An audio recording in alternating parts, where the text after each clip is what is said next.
Welcome back, guys. Today we're going to be putting AI to the test again in terms of can it make us more athletic and stay jacked. I think it's one of the more common trends right now is being able to do athletic things while also doing more of a traditional, bodybuilding style training.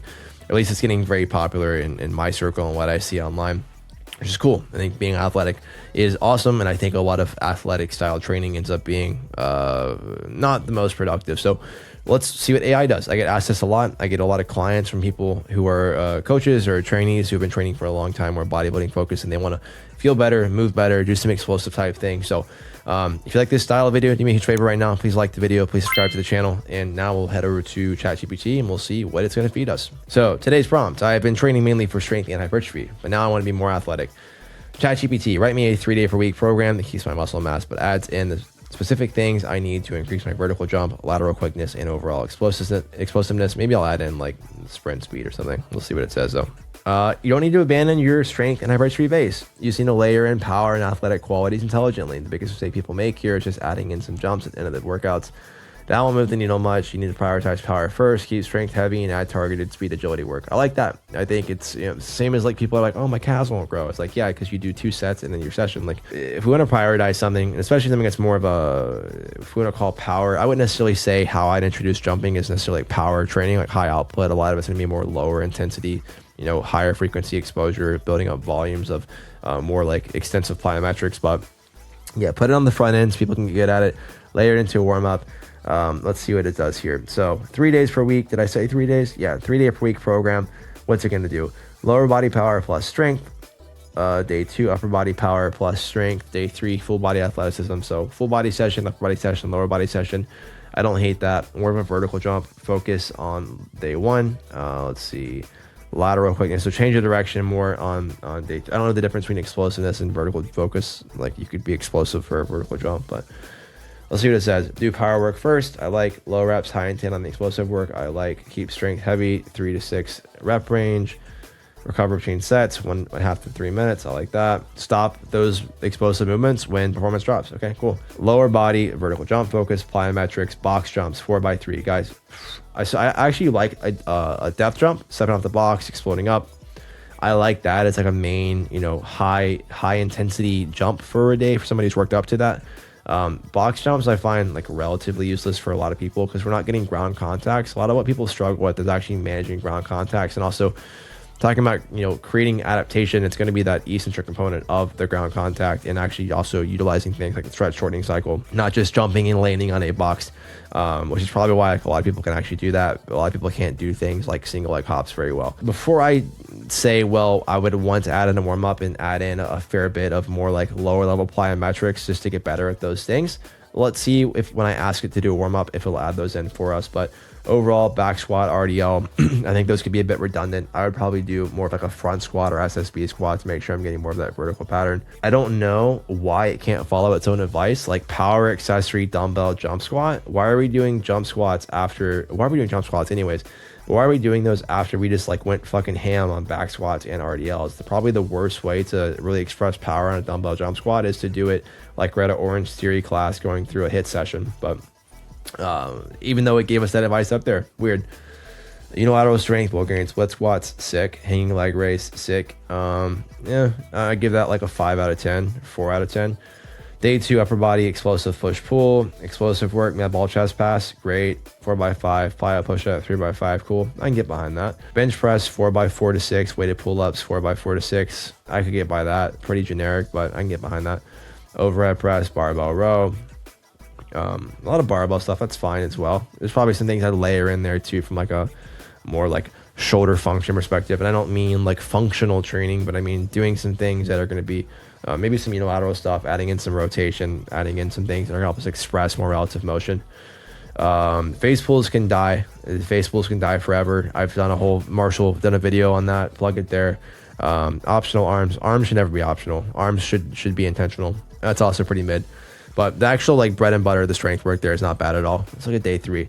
Athleticism, lateral plus speed plus full. I'm just gonna start calling athleticism days. Anyways, sprints, 10 to 30 yards, 5 to 8 reps. I think the average person, if we were to get them into sprinting after training like a meathead for the last 10 years and they did 8 reps of 30-yard sprints, they would definitely hurt themselves if they were going as hard as they could. I did a podcast with Killian a bit back. I'll put a link for that there as well. We talked about how to get into sprinting. I would probably start with more like resisted sprinting. So you don't need a 1080, but like go buy a sled on Amazon and do some of these, 10 to 20 yard sprints with the sled. Start with some resistance. That's going to slow you down a bit to make sure that we actually aren't hitting as high of an intensity, with intensity being velocity here. So I would not recommend starting there. Lateral shuffle sprint 4 times. I don't even know what this is as a drill. Lateral shuffle to sprint, like this is pretty generic for change of direction stuff.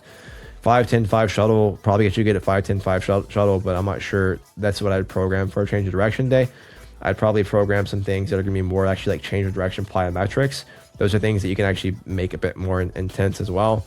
Honestly, I think you probably even get more out of doing things like curved runs and doing a bunch of 5 10 5 shuttle drills. But you guys let me know, what do you like to do best on your change of direction days? Plyometrics, lateral balance. Okay, here we go. So I was talking shit. Lateral balance is skater jumps, broad jumps. I like that. I would probably do those on the front end before I did a bunch of speed and agility work. Okay, then we get into our lifts. So trap bar deadlift, fast concentric, push press. I like those. Walking lunges, cool. Planks or pal off press, not pal off press, not planks. I would do fucking GHC sit-ups, rip that shit. So this day is not quite as bad. But progression strategy, focus on technique plus max effort on jumps. I just, again, I think that there's not enough increased intensity of jumps, not enough like low intensity work that we can do with the higher frequency to actually build skill of managing those ground contacts. Extra tips, jumped often but not excessively, quality over quantity will give us that, dude. It's giving good tips, but it's not giving it in the result.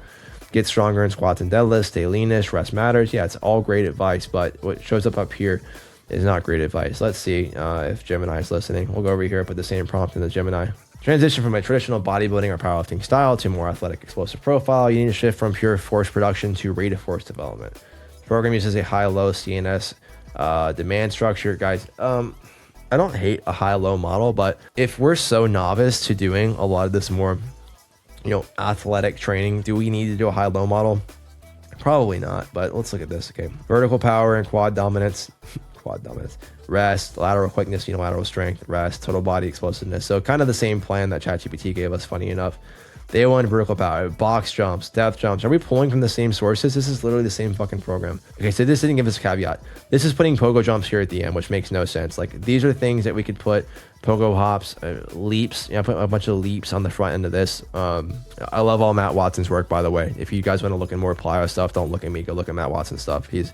He's my go-to always with plyometric work. But box jumps, mid, depth jumps, sure, but let's put in a lot more of these like leaps and pogo hops and stuff on the front end. Back squat, Bulgarian split squat, hack squat all the same day. You'd probably get through it, but might be a bit much as well. So this is actually not quite as bad as the other day one, but again, there's severe limitations here. We're practicing landing mechanics. I think that's also very overrated. Like, I don't think most people need to practice landing mechanics. Most people need to actually buffer the leg, not buffer landing, but most people actually need to manage the landing, meaning transition the landing into another jump. That's what we tend to struggle the most with. A lot of people can land just fine. And if we don't have the capacity to manage those landings, then get stronger in the gym.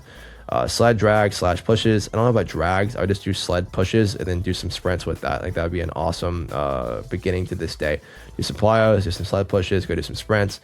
Weighted lateral lunges, sure. Single leg RDL, sick. Weighted pull up, sick. Copenhagen plank, cool. Not a terrible day either. Total body explosiveness. Medicine ball slam, kettlebell swing, violent hip hinge. Yeah, whatever. You can get behind some of that. Trap bar deadlift, cool. Dumbbell bench press, walking lunge, calf raises. So we didn't do any plyometrics here. We did very little plyometrics here.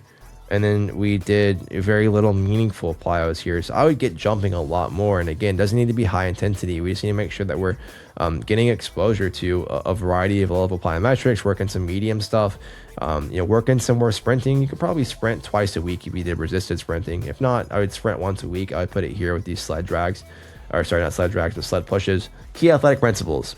The intent to move on your power movements. So yeah, put high intent into the movements. Cool. Plyometric volume. We're keeping the reps low for jumps. This isn't cardio. It's training. Yeah. So the goal with what I'm saying is not cardio. It's just we can't get much practice of any skill. I just made videos about how I think 2 sets for most people on more hypertrophy focused stuff is not actually in their best benefit because we aren't good enough to get the most out of those 2 sets, and the 2 sets not enough volume for us to actually get better at the skill. So a lot of what we're doing when we're prescribing more, lower intensity to medium intensity plyometrics is we're giving ourselves a higher frequency and a higher volume of touch points throughout the week because it's easier to recover from, easier to manage in a session.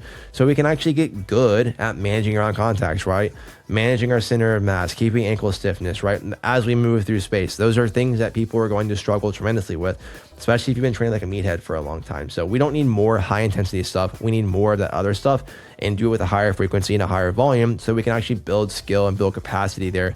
And we can layer in some of the high intensity stuff as well, right? Like I said, we're already gonna be sprinting. We're gonna be doing loaded sprinting. We're gonna be doing sled pushes. We're gonna be doing a little bit of intense plyometrics. I don't hate throwing in things like broad jumps and depth jumps and whatever. But, we're missing the forest for the trees if we think that's the main thing we'd be focusing on here. So overall, if you were to go from doing what you were doing to doing that, it wouldn't be the most horrendous thing in the world. I wouldn't love it. I don't think you get all that much more athletic because of how it's structured and because of what it's really missing there. Would you hurt yourself? Probably not. I'm not a fear monger. I don't like how that's structured though either for a long-term progression from both, again, skill standpoint as well as a health standpoint and keeping you healthy. I think if you went and just ripped a bunch of 30-yard sprints after not sprinting for 10 years, you'd probably be out for a bad time. So anyways, if you like this style of video, again, to me, solid, please like the video, please subscribe. Let me know your thoughts below. How bad was that? Was that decent? Was that absolute shit like I say it was? You let me know. If you guys need help with your own training, making your own training more athletic and layering this stuff in, there should be a link down below in the description to reach out for online coaching. Also, if you need help with managing your clients and doing form feedback type things, programming things, there's a link down there below for advisory as well. I will chat with you guys again here soon.